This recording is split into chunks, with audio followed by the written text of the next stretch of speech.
When I was growing up, my grandfather would buy a new car every 2 years.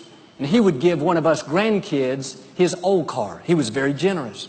When I was a junior in high school, my grandfather gave me his 4-year-old Buick LeSabre. Had a lime green body and a white top.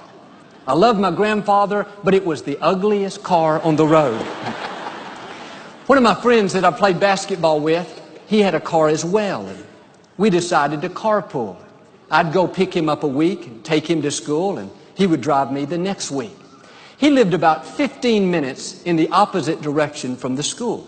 So I'd have to go that way and come all the way back by my house. I didn't mind doing that. He drove a week, I drove a week. This happened 2 or 3 times. Then his car was in the shop. Then his brother needed to borrow the car. He couldn't drive. Then something else came up. It got to where I was driving all the time. And I really didn't mind it, but it didn't seem like he was grateful. He acted like I owed it to him to go pick him up. And one day I got my nerve up and I asked him if he was ever going to drive again, and he explained how he was trying to keep the mileage down on his car and basically that I needed to keep picking him up. He acted like he was doing me a favor to ride in my car. And even though my car was ugly, he didn't deserve on being in it. I did what I'm asking you to do. It's very polite, had a big smile on my face, but I told him, I'm sorry, I'm not going to be able to come out there and pick you up anymore. You would have thought I'd told him his life was coming to an end. He tried to put me on the biggest guilt trip, told me how selfish I was being. He would hardly speak to me again. I thought, that is fine with me. If he's only going to be my friend, if I meet all of his demands and cater to his every need, good riddance. I don't need friends like that.